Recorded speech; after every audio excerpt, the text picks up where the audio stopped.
start, Fahim?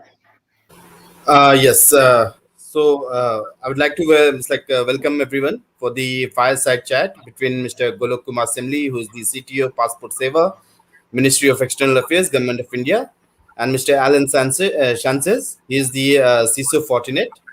And the panel will be moderated by Dr. Rajeshree Dutta Kumar, who is the Executive Director, Punjabi Chamber of Commerce. So with this, I hand over to Dr. Rajeshree Dutta. So all the best. Thank you. Yes. Thank you so much, Fahim, for this quick and very prompt introduction. And first of all, I thank Team Gov Connect and Department of IT, Government of Odisha, and all the partners of Gov Connect who have been gracious enough to have organized this conclave. This is very important and pertinent in today's time. And I'm also happy to and honored and privileged to have both our August panelists today for this session. And thank you so much for joining us, first of all. And greetings from my side as well as from Domini's side. Yeah, thank you so much for joining. So we would not talk because in the morning I was part of the inaugural session also briefly, and there we talked about digital transformation from the perspective of the government deliveries that are happening. And when we talk about government deliveries, it's really important that it goes out to the last mile, the last person in the village should be able to understand what transformation is, how digitally the government is trying to reach out to people, and what kind of transformations that are going to be given to them through their services. They also are empowered. They should be able to understand that how to use those applications or services that are provided to them, and so they need to have that kind of capacity building done to them, so that's where they feel empowered, and there is a sense of inclusion also there. And because digital transformation is it's not a technology, it's a way of life. When it comes to India or across, it's a way of life for all of us. We also have to understand this in the totality of it. And it is also important that we create right kind of digital infrastructure which can be used as a utility to all the citizens. And I had also requested a particular point to be discussed, which I thought would be the right, this is the right session where we can take this discussion up. When we have so much of data around us, what kind of measures do we need to have? What kind of filters do we need to have to ensure that we are secure? There is a cyber security framework in place and our data is not breached, our privacy is not compromised or negotiated at any point of time. And for that, it is really important that digital transformation cannot just be comprehended in isolation of something else. So there has to be a totality around it. When we talk about governance, when we talk about transformation, and we are only talking about transformation through technology or information and communications. And today the topic is passport seva and digital transformation. So I would also so this is where I do not think I am a very apt person to talk about passport seva or some such services and digital transformation when we have Mr. Golok Kumar Simli from Passport Seva, Ministry of External Affairs, to Thank you. talk about it. Sir, I would so with this I would really request you to kindly talk a little bit about digital transformation from the perspective of from the scope of your work, briefly, to take this discussion forward. Thank you so much, sir. Yeah, so the question is to me, right, Rajeshree? Yes, sir. Yes, sir, Yeah, absolutely. so very good afternoon. Let me at the outset thanks Gov Connect and the organizers for bringing me here. I also greet my co-panelists Rajeshree ji and Alain joining for this panel discussion. But let quickly come back to the topic, saying that what is digital transformation means to us. Like Rajeshree ji has briefed shortly. To my mind, there are three, four things, Rajeshree ji, when you talk about digital transformation at large. The first and foremost thing is the digital has to be holistic. It can't be on a silo way. It can't be on a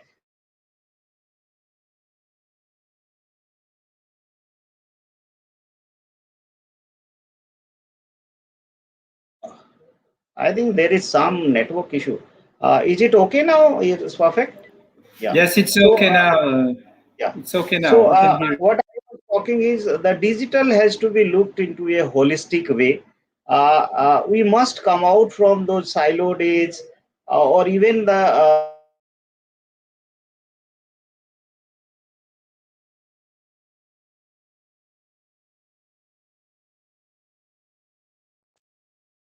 typically we say that on a automation way, if you look into the digital journey, and then if you start planning, again there are three four things comes to our mind when we start your digital transformation. And these three things are typically I term them 3P.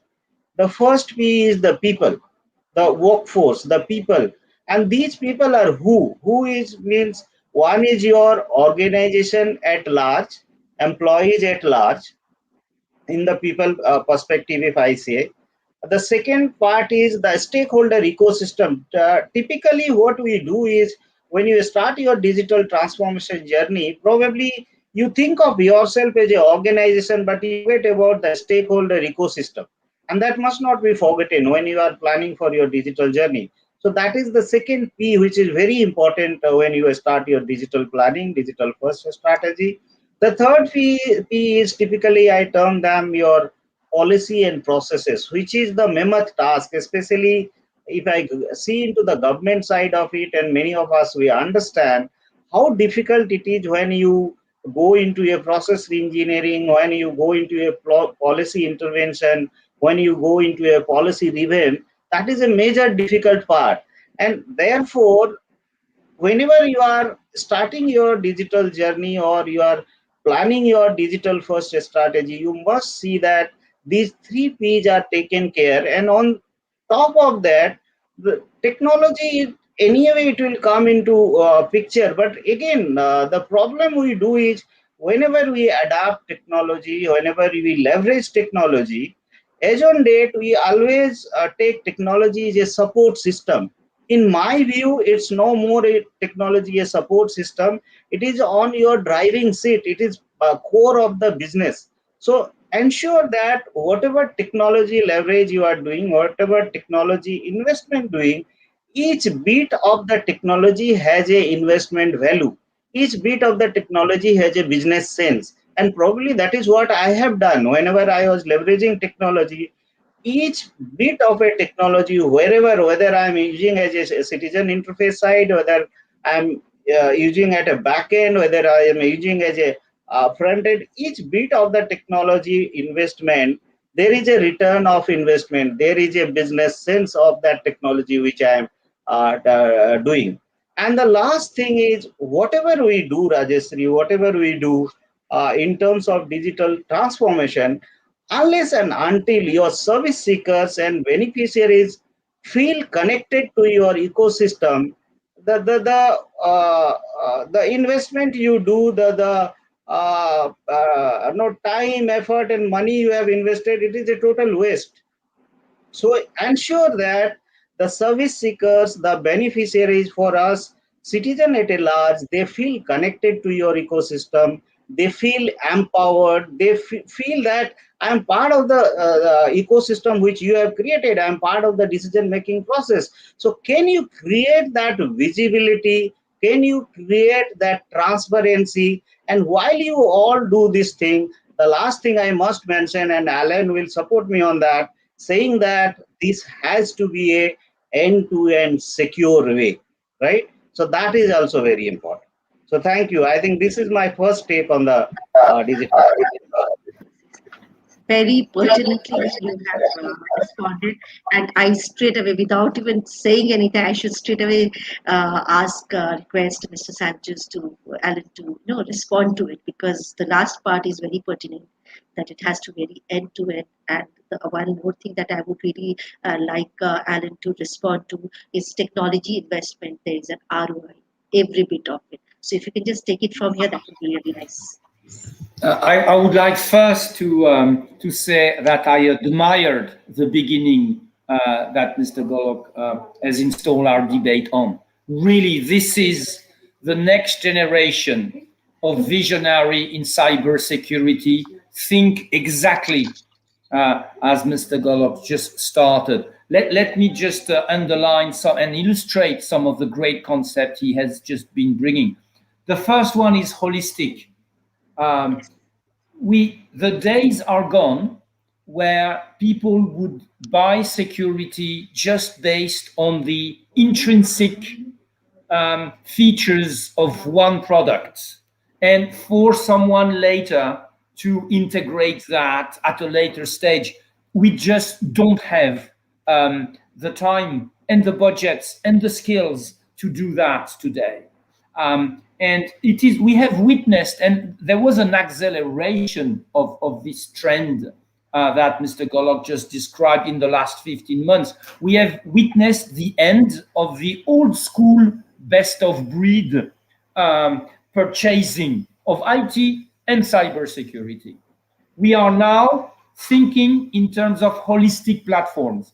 And the other remarkable thing that has been said is putting people at the center. The first P was people. And it is very important for us as cybersecurity officer because it makes our job a lot more exciting. We are not in a silo of IT and technology and cybersecurity. We are business enabler, talking to the rest of the business and understand their own view of what are the risks we are wanting to take and what are the different consequences of these scenarios of risk. And as we go about, we rally people to our tent. The tent is the cybersecurity whose ultimate mission is to make our hyper-connected world a safer place. Let me quote this great gentleman called Klaus Schwab. Klaus Schwab, as you know, is the founder of the World Economic Forum. The man who only 5 to 7 years ago was talking to the really big girls and big boys of our world, prime ministers, chief of states, very big captain of industries. And that gentleman has written a book. I have no royalty. Fortinet has no royalties, just a good book called The Fourth Industrial Revolution. And he says, Fourth Industrial Revolution is the convergence of the real world, the IT world, and the biological world. You know, that holistic vision that Mr. Golok was mentioning is the same, shared by the same type of visionary. But he says, if we don't secure the exchange of data between the three worlds, we may never catch the benefits of the fourth industrial revolution. And that puts cybersecurity in a very important mission, in a very big role. If I would have come to Davos at the World Economic Forum 10 years ago, nobody would know who I am. Nobody could even spell cybersecurity, frankly. And now, chiefs of states are making cybersecurity the cornerstone of democracy, of solving big problem of humanity. You see the scope, the breadth that all of a sudden we all have been into it. So yes, great opening, a great advanced vision of how to help our planet to become a place where we can have exchange safely and we can move forwards as a community to resolve our main problems. Great, sir. Thank you so much. So now that you have already very rightly you have identified that there is a need for us to have a convergence of the real world, the IT world, and the biological world. The data needs to be analyzed, data needs to be understood in a holistic manner. And Mr. Simli has also talked about people, policy, and processes. So people definitely they are there. So that's where when I say that I am as a citizen, and it needs to be given. If the transformation we are talking about, it should actually reach out to the last person. That is the people, the common people. So I think wonderful start of this session. But my next question to Golok sir. Golok sir, in your department, how are you looking at this entire A convergence of the three worlds, A, and then people and processes? Of course, policy interventions are there, I understand. But how do you negotiate between all these factors? No, very interesting. I think let me take it forward where Alain left, saying that the word convergence. No, and that's the beauty of it. I mean, that's what when we started Passport Seva program, I was thinking of two things actually. The first thing which Alain told, the how do I create a convergence ecosystem, right? And the second thing was which was on my mind was how do I create a connected intelligence, right? These were the two big factors for me when I started Passport Seva program or when the ministry started Passport Seva program. Our idea was let's not go on a traditional way. Let's do something innovative, and these innovative will create allow no kind of a uh, uh, move towards a success story where you can create a convergence between the stakeholder, between the beneficiary and service seeker, between the no I'll say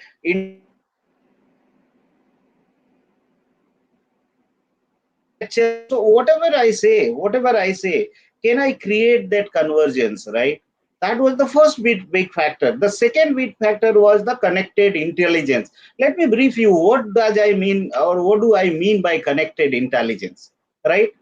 For an example, let's say we as a ministry, we are issuing passport, right? Now, whenever I am issuing a passport, it's not about the ministry alone, right? It is about also saying that on the process, who are the other kind of a stakeholders who are part of the passport issuance process. For an example, police authorities. We send for a police verification process, right? Then another stakeholder is the Department of Post through which we dispatch the passport. Then another stakeholder is the ISP print our blank booklet. Now these are the close knit ecosystem or stakeholder apart from the service provider who is actually part of again the ecosystem. Now while you are building this digital platform or the application at large, are you ensuring that if a let's say particular call is being taken by the ministry, at the same time that connected intelligence flows to all your stakeholder at the same time? Can you or are you in a position to do that? Probably I am doing that.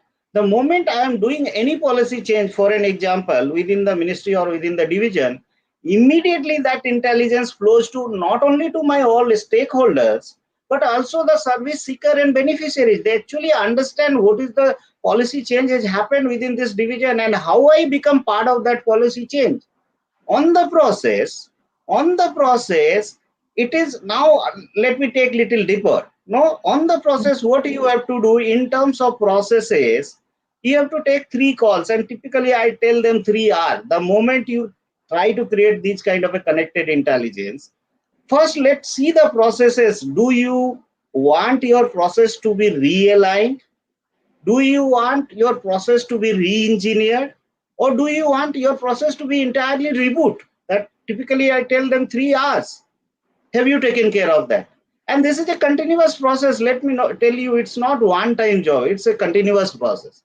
Now while you are doing that, again I say, while are you trying to process engineering your process, trying to create facilities and amenities, trying to create a digital foundation, a digital platform which is massive, which is complex, are you capable yourself within as a government or as a department, or do you need a industry partnership? And thereby we have innovated a business model where we have gone with a industry partnership model. And the beauty of such industry partnership is, when it comes to technology refresh, when it comes to technology upgradation, I as a government, I must not think on those lines. I think people like Alain or other industry partners are there to help me out. Why do I invest my energy and time there? Probably I should have put my energy and time to improve my processes, improve my policies, and then try to align your policy and processes so that it gel in with the technology which probably Alain is trying to bring it out to me. The problem we do, the industry partner is thinking their own way. Your policy and processes are going your own way. There is no gelling happening. There is no connected intelligence. I'm just giving one example. another example I can quote saying that, let's say when I'm delivering a passport services to my citizens, typically what we do, you feel that I as a citizens, I whenever I'm seeking a service from a government department, it is my duty to as a citizen to follow up with the government left and right. Where is my application? Where is my passport? Where is my uh, as if like I am continuously following with you, and is in spite of all those things, probably I don't get the answer. Now, what we did in Passport Seva, we just turn it around 180 degrees. We said nothing doing. Why should citizen every time start following with me? The moment you apply for a passport, why can't I as a government or as a department start following you? And that is what we are doing. Citizen doesn't have to follow us. The moment you apply for a passport, it is we start following you. Here is your application. Here is it is lying for police verification. Here it is printed. Here is it is dispatched. But again, as I am saying, it's not easy. It looks easy. But how do you create that kind of a ecosystem which is working, which is responsive, which is technology intensive, which is kind of a taken care of policies and processes, and it is automated. Nothing is manual. Nothing is manual. True. It is True. purely automated, right? It is every response, every responsive no system is working, and that is why Yes. probably again we create a problem. The last thing, Rajeshree, I also like to touch, because since we are also touching upon side by side the security side of it, when you talk about the entire service delivery ecosystem, within the government or within the private industry or with the partnership model, the important factor is the data, the information, right? Now, see that and ensure that the digital platform, the digital foundation, the applications, whatever you say, whether it is your own premises kind of a digital platform you are creating, or you are creating a cloud variants kind of a data centers, your idea should be, or you should be always working on a direction where you ensure that you create a sustainable data governance model, or I always say sustainable data ecosystem. That sustainable data ecosystem, that sustainable secure data governance model will help you out not only for taking decision within yourself or the decision maker, but it will also help you the other side of it, whether the business community or the service seeker or the citizens at large, provided you able to create that kind of a sustainable trusted data governance within the entire platform, where everybody is able to add value, everybody is transparently communicating and interacting with each other, and then everybody is aware that there is a department, there is a ministry who is working. I have nothing to complain. For an example, the moment you tweet, it is automatically my system is responding back. So Yes. where is the So, question of a complaint then? Thank you. So that yes, is the way yes, we sir. should move. Yes, thank you so much, sir. Alan, I think Mr. Simli has very rightly pointed out that it is really important that the kind of work, the kind of robust service delivery that the ministry is talking about, the department is talking about, and the realignment or the re-engineering or the rebooting. First of all, the need assessment has to be there, along with protecting the data. So, from Fortinet's perspective, how do you see this? I mean, what kind of, because I was there going through the website, then it talks about that Fortinet believes in identity. It's not preventing things. No, it's like you do not spend time on detection, but you rather ensure that there is no detection, that you don't need to detect it. It's the prevention is something that you take as a as a mantra, as a ground rule. So what is your suggestion take on that? Yeah. My take is the attitude that Golok has just shown is exemplary of the changes, the nature, the wave of change that is happening in the cyber world.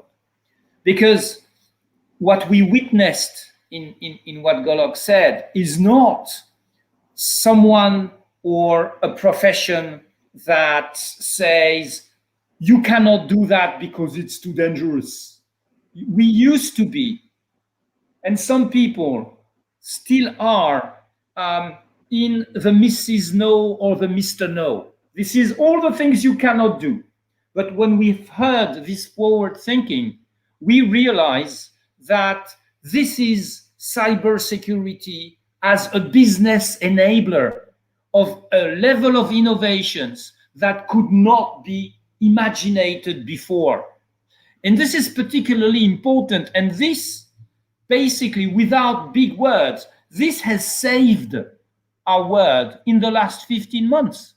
Because if we were in a time machine back just at the beginning of 2020, this is not 1 century ago, this is 15 months, maybe 16 months ago, we look at the economy shrinking. All the gross national products, if you put a map of the world and you paint in red every gross national product that was in decline, you paint the planet, more or less the planet, right? And at the same time, you see that the hackers are creating a new generation of threat that is numerous in volume and sophisticated in the very nature. So you see that and you see, wow, this is going to be a terrible year. Maybe the economies will stop. Maybe governments will be stuck. And this did not happen. Not only did we maintain, not only people like Golok did maintain what we used to do before. We could issue passport, the government could still have all the indicators. But not only did we do that, but we innovated, we grew, we created opportunities for people. There were more markers of the digital transformation. The digital transformation grew worldwide by 44% instead of shrinking. And that is due to that level of forward thinking that is going beyond just the protection, that is thinking the service that you are in charge of protecting and expanding and extrapolating all the good consequences that delivering this service in a new way. I think it was said before, we need to innovate at the same time as we carry our mission. So this is absolutely remarkable. This has been remarkable in the last 15 months because we are still here. The economies did not collapse. The governments did not collapse. We created new positions, passionating job, I'm sure there is in Golok's team and all around the world, a profession that is not only an IT geek anymore, but that is becoming a thinker, a business enabler of all our peers in the company. And the kind of peers that we are dealing with are the other ministries that see this level of innovation as another opportunity themselves to innovate and to capitalize on the new dimension. This is not about issuing passport like we did, printing a piece of paper with a few stamps. This is thinking the society ahead of our times. This is enabling whenever we are hit by a pandemic, by all the things that will happen around the corner, you turn around and you see teams like Golok's team around you that have expanded the scope of the mission beyond the boundaries that have never existed. And this is this community of thinkers, of cybersecurity officers collaborating together at a higher scale. Because cybersecurity is not just a job or just a business. Cybersecurity is a mission, something that transcends the immediate delivery of the things that we used to do in the past. It's not only continuity, it's expansion, creativity, growth, leadership, thought leadership, as well as technology leaderships going hand to hand. And all these attributes crystallize in this new profession, like the new breed of CTOs, the new breed of cybersecurity officers. And it's actually been one of the building blocks of our chairman, CEO, and founder, Mr. Kenzie. 21 years ago, he said, I don't want the creativity of networking to happen at the detriment of security and vice versa. And he made a bet. He made a great bet saying, I want to create a processor that enables the security stack to happen not at the detriment of the networking stack. And when you create bridges between administrations, when you expand the services of the e-passports, this is what you do. You innovate, but you don't innovate at the detriment of cybersecurity. It is so important.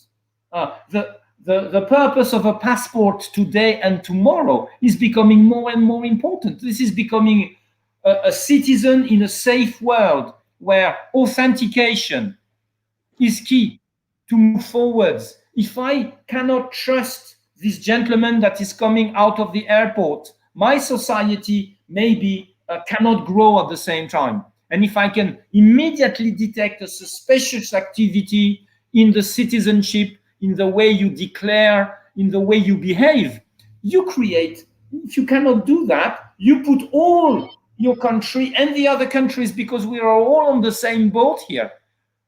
You create a breach. And there is one thing that we are doing together is to address the potential breach before they happen. It doesn't mean we have the panacea, by the way, because it is an endless game of we become very creative in the defense and the hackers become very creative in the attacks, and we go again and we go again. It is a journey, right? It is a journey. And to that extent, don't get me wrong, but to that extent, the creativity of the hackers is a blessing. The evil helps the good in this sense at all. And it forces us to be better.